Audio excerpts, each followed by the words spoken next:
Good afternoon, student. Today we are going to discuss about a chapter 2 of NCERT class 12 जो है inverse trigonometric function. सबसे पहले हम ये वर्ड फंक्शन को जानेंगे कि फंक्शन है क्या। फंक्शन को हम लोग मेनली एफ से डिनोट करते हैं। तो इनवर्स फंक्शन क्या होगा? अगर आपने पहला चैप्टर नहीं पढ़ा है तो थोड़ा सा बेसिक आइडिया रख लो। वो होता है, हम इसको डिनोट करते हैं f पावर -1 से। अब सबसे पहले हम लोग ये जानेंगे कि फंक्शन होता क्या, उसके क्राइटेरियाज क्या क्या है, पहले उसको समझेंगे। सपोज कीजिए ये दो लिए डब्बा, जिसको हम लोग बोलते हैं डोमेन और इसको हम लोग बोलते हैं रेंज। आपने क्लास 11th में भी पढ़ चुका। सपोज कीजिए इसके अंदर कोई एलिमेंट्स है, मान लीजिए 1 2 3 4 5 समथिंग ऐसा। इसके अंदर एलिमेंट मान लेते हैं A B C D E something ऐसा कुछ हो गया। इसको हम लोग बोलते हैं डोमेन, कोडोमेन, रेंज, ये सब आपको पता होगा। तो इसको हम लोग बोलते हैं डोमेन, इसको बोलते हैं रेंज। तो पहला कंडीशन क्या बोलता है? सपोज कीजिए 1 का मैपिंग इसके साथ हो रहा है, 2 का इसके साथ हो रहा है, 3 का इसके साथ हो रहा है, 4 का इसके साथ हो गया, 5 के इसके साथ हो गया, सॉरी समथिंग ऐसा कुछ हो गया। चलो इसको ऐसा हटा दो। तो इसमें फंक्शन ये पॉसिबल नहीं है। क्यों? इसका कोई भी एलिमेंट छूटना नहीं चाहिए। पहला कंडीशन तो ये हो गया। दूसरा कंडीशन क्या बोलता है? दूसरे कंडीशन में ये है, ये चीज ध्यान दोगे। सेम लेते हैं एलिमेंट 1 2 3 4 समथिंग ऐसा कुछ, इधर ही मान लेते हैं ए बी सी डी। इसमें ये बोलता है ये तो पॉसिबल है, सपोज करो इसका ये इधर का दो एलिमेंट का एक इमेज हो सकता है, मगर ये पॉसिबल नहीं, एक का दो इमेज पॉसिबल नहीं है, इसमें फंक्शन नहीं होगा। यहां तक सही है?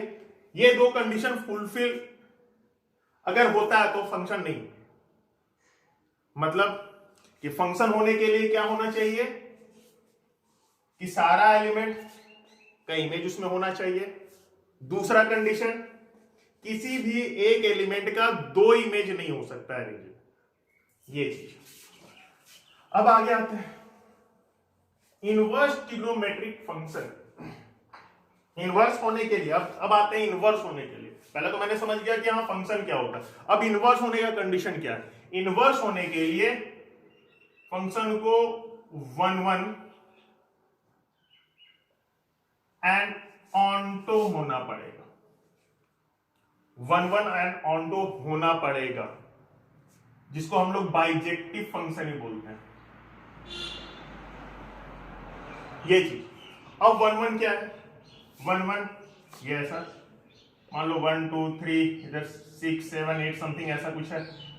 एक का एक के साथ इमेज 1 1, एक का एक के साथ, ये 1 1 ऑनटो होने के लिए इधर का ये वाले सारे एलिमेंट का एक इमेज होना चाहिए।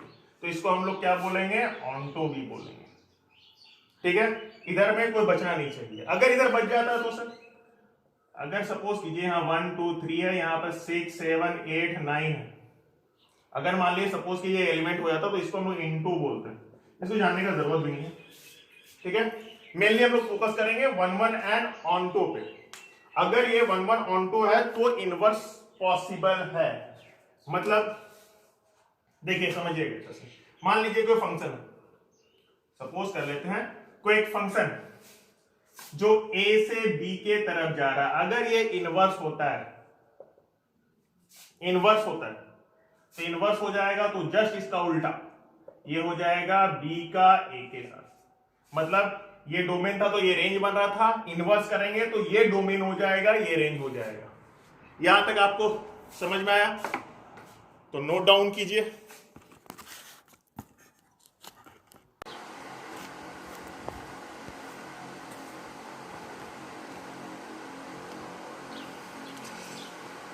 अब हमें जो पढ़ना है वो है इनवर्स ट्रिग्नोमेट्रिक फंक्शन।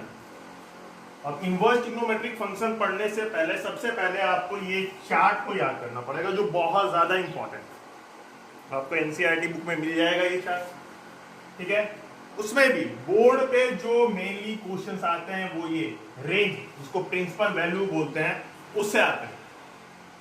अब आपको लगेगा कि सर ये तो बहुत सिमिलर टाइप का है, कैसे याद करेंगे, कंफ्यूज हो जाएंगे। उसके लिए भी मैं ट्रिक दूंगा। सबसे पहले हम इसके बारे में थोड़ा सा डिस्कस करते हैं। सपोज कीजिए आप साइन फंक्शन जानते हैं, इसका ग्राफ भी आपको पता है। चलिए देखते हैं। ग्राफ कुछ ऐसा होता है, एकदम अच्छे से समझेंगे। इधर भी थोड़ा ले लेता हूं। चलिए 0 हो गया, ये 1 इधर मान लेते हैं, -1 ये π/2 पाई, चलो मान लेते हैं ये 2 पाई समथिंग ऐसा कुछ, इधर -π/2।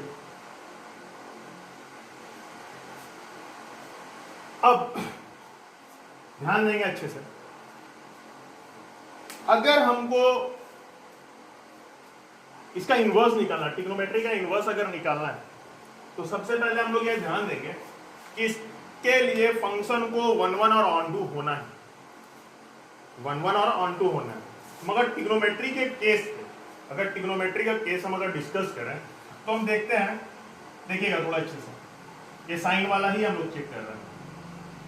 यहाँ पे सपोज कीजिएगा डोमेन में हम वैल्यू लेते हैं 0 लेते हैं, और फिर पाई लेते हैं, या π/2 लेते हैं, पाई लेते हैं, 2 पाई लेते हैं, और इधर लेते हैं 0 और ये लेते हैं 1। साइन 0 होता है, π/2 1 होता है, पाई 0 हो जाएगा, और ये होगा, ठीक है। अब तो ये 1 फंक्शन है ही नहीं, तो इसका इनवर्स पॉसिबल कैसे, दिक्कत आएगा। उसके लिए हम लोग क्या लेते हैं, एक प्रॉपर इंटरवल को कंसीडर करते हैं। वो प्रॉपर इंटरवल होगा यहां से यहां तक, -π/2 से π/2, ये वाले इंटरवल को हम लोग कंसीडर करते हैं। यहां तक सही है, कि जिसमें अलग अलग वैल्यू अगर डोमेन में बैठाएं तो अलग अलग रेंज आना चाहिए। तो जो वैल्यू को कंसीडर करते हैं वो क्या होगा, यहां से यहां तक। अब आप बोलोगे सर कि अगर हम सिर्फ π/2 से यहां तक अगर लेते हैं तब भी तो सर चेंज हो रहा है, मगर नहीं, हम लोग जो बेसिक जो लेते हैं, वो कंसीडर किया जाता है, वो हम लोग लेते हैं π/2 से -π/2 से π/2 तक। यहां तक समझ में आ गया? तो ये मेरा क्या हो जाएगा, डोमेन हो जाएगा। इसके अलग अलग वैल्यू के लिए अलग अलग रेंज आएंगे। चलिए ठीक, अब देख लीजिए, ये आपका हो गया। तो इसका जो डोमेन होगा वो क्या होगा, -π/2 से π/2, और इसका रेंज जो निकलेगा वो होगा -1 से 1। अब बोलेंगे सर आपने तो बोला कि ये डोमेन है, ये रेंज है, मगर यहां वाले केस पे तो ये उल्टा है। हमने क्या बोला था कि जस्ट उल्टा हो जाता है, रिवर्स हो जाता है। तो इसका रिवर्स कर लो भैया, ये डोमेन था तो ये रेंज हो जाएगा, ये रेंज है तो ये डोमेन हो जाएगा, ये साइन इनवर्स हो गया। यहां तक ठीक है। हर एक केस में ऐसा ही कुछ होगा, उतना डीपली नहीं जाते। अब सबसे पहले हम इसको याद करने का तरीका बताते हैं। बहुत अच्छा है, कभी नहीं भूलोगे, थोड़ा अच्छे ध्यान दो। सबसे पहले इसको याद करने के लिए हम 2 ग्रुप में इसको डिवाइड करेंगे। 2 ग्रुप, सर ये 2 ग्रुप क्या, धीरे धीरे देखो होता है क्या। ये अब ग्रुप में कौन कौन होंगे, जैसे आप लोग भी अपने स्कूल में, क्लास में फ्रेंड का एक ग्रुप बनाते, तो ये लोग भी अपना एक ग्रुप बनाया। कौन कौन है ग्रुप में? पहला ग्रुप में है साइन, टैन और ये कॉसेक। साइन का उल्टा जिसको बोलते हैं कॉसेक, और एक टैन। अगर आप गौर से देखोगे यहाँ पे, ध्यान देना, सब पे देखो pi by two pi by two pi by two का आया कुछ, यहाँ तक ठीक है। तो ध्यान देंगे ये हम लोग क्वाड्रेंट बनाते हैं, ये हो गया 0, इसको बोलेंगे पाई बाय टू, ये पाई इधर ले लेते हैं माइनस पाई बाय टू। जानते हैं ये फर्स्ट क्वाड्रेंट होता है, ये सेकंड क्वाड्रेंट, ये थर्ड क्वाड्रेंट और ये फोर्थ क्वाड्रेंट। यहां तक सब कुछ सही देख रहे हैं? First quadrant, second, third and fourth quadrant. बहुत गर्मी हो रही है, एक मिनट। सबसे पहले ये दिमाग में रखेंगे, कभी भी अगर हम वैल्यू निकाल रहे हैं तो ये थर्ड क्वाड्रेंट को हम कंसीडर नहीं करेंगे, इसको नहीं लेके चलेंगे, उसको मतलब भी नहीं, इसको हटा दो। मेरे को चाहिए क्या? माइनस पाई बाई टू से पाई बाई टू, दैट मीन्स हमको ये वाला चीज को कवर कर रहे हैं, ध्यान देना, ये वाले चीज। तो इससे किसका किसका वैल्यू निकलने वाला है? साइन इनवर्स निकलेगा, उसके बाद टैन इनवर्स है और एक कॉसेक इनवर्स। ये तीन का वैल्यू मेरे को निकलने का, याद रखिए। साइन वाले केस में, साइन वाले केस में हम आते हैं,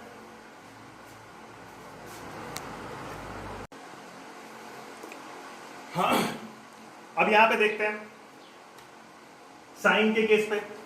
साइन के केस पे इसका जो इंटरवल है वो ये माइनस पाई बाई टू और पाई बाई टू। ये क्यों? क्या है कि माइनस पाई बाई टू पे भी साइन डिफाइन है और प्लस पाई बाई टू पे भी डिफाइन। यहां तक सही है। अब आते हैं 10 वाले केस पे। 10 वाले केस पे देखो ये ओपन ब्रैकेट, ओपन ब्रैकेट मतलब ये दो वैल्यू कंसीडर नहीं किया गया। क्यों? क्या है कि आप tan पाई बाई टू आ जाओ, not define, minus pi by to, tan minus pi by to भी नॉट डिफाइन हो जाएगा। सेम चीज आते हैं कॉसेक में। कॉसेक को आप जानते हैं 1 बाई साइन होता है, हम लोग जानते हैं ना कि cosec is equal to 1 by sine. और साइन के किस कौन सा वैल्यू? साइन हम लोग जानते हैं साइन 0 इज इक्वल टू 0 होता है। अगर हम 0 यहां पे वैल्यू पुट करते हैं तो आंसर क्या आ जाएगा? नॉट डिफाइन, तो पॉसिबल है नहीं। इसलिए इसका जो रेंज होता है, देखो हम लोग यहाँ पे ओपन रखे हुए, दैट मींस 0 कंसीडर्ड नहीं होगा, इसका वैल्यू हम लोग नहीं लेंगे, और ये दोनों जगह पे होगा। अब ये तीनों हो चुका, यहां तक सब कुछ सही। चलो अच्छे से ध्यान से। अब आते हैं सेकंड वाला केस पे, जो दूसरा ग्रुप था बॉस। दूसरे ग्रुप में भी आते हैं, ये पाई बाई टू हो गया, ये पाई हो गया, 0 हो गया, माइनस पाई बाई टू हो गया, इसको लेंगे नहीं। हमको क्या से आना है? 0 से पाई। 0 से पाई आता है। कौन कौन सा ग्रुप होगा? Cos inverse and sec inverse और कॉट इनवर्स। ठीक है, फिर से वही चीज, कॉस का क्लोज इंटरवल है 0 से पाई, 0 और पाई दोनों पे हो रहा है। ठीक इसका उल्टा सेक, देख लीजिए ये दोनों वैल्यू पे नहीं होगा। और आते हैं कॉट। कॉट कॉट के लिए भी 0 और पाई पे डिफाइन नहीं होता है, बाकी सब वैल्यू के लिए डिफाइन होता है। तो यहां तक आपको अच्छे से समझ में आ गया। ये आपका जो चार्ट का जो प्रॉब्लम था, याद नहीं होता सारा कुछ निकल जाएगा, और ये निकल जाएगा। ये अगर आ गया तो सारा जो चैप्टर इनवर्स ट्रिग्नोमेट्रिक फंक्शन कहीं ना कहीं इसी के आसपास में, ये बहुत ज्यादा इंपॉर्टेंट है।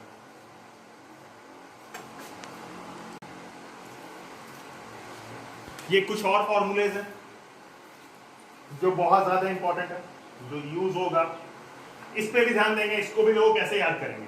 सेम चीज, अगर आप गौर से देख रहे हो, ये अपना एक ग्रुप में है, ये भी अपने एक ग्रुप में, सेम ग्रुप वाला है, तो माइनस का बाहर में माइनस आ जाता है।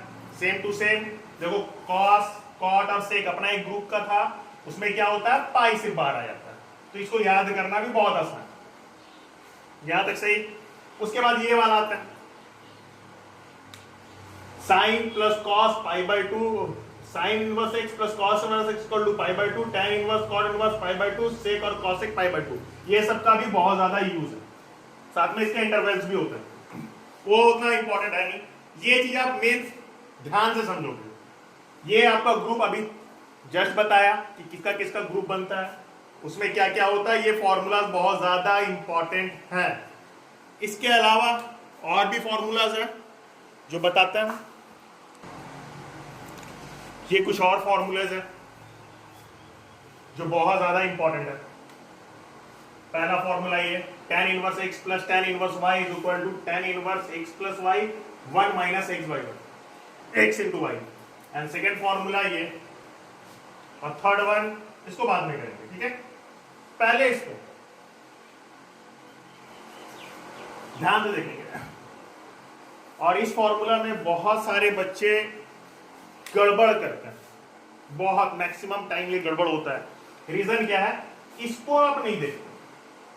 सपोज करो एक क्वेश्चन मैं लेता हूं कि tan inverse 3 plus tan inverse 4, इसका कुछ निकालना है।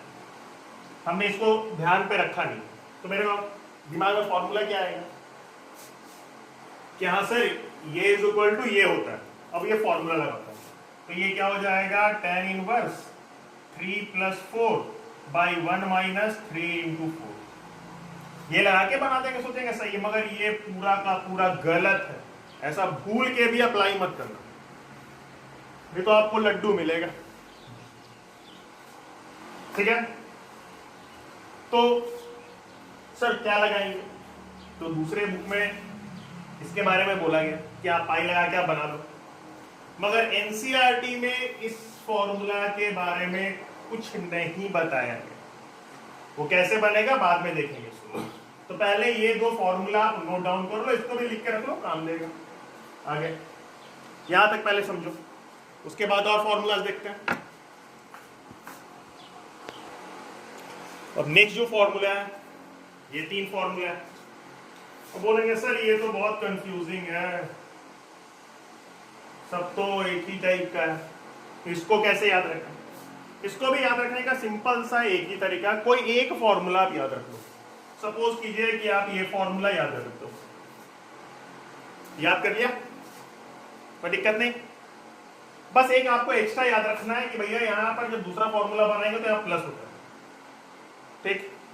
अब क्या करते हैं, आपने tan का पढ़ लिया, और tan इज इक्वल टू अब क्या होता है, साइन बाई कॉस होता है।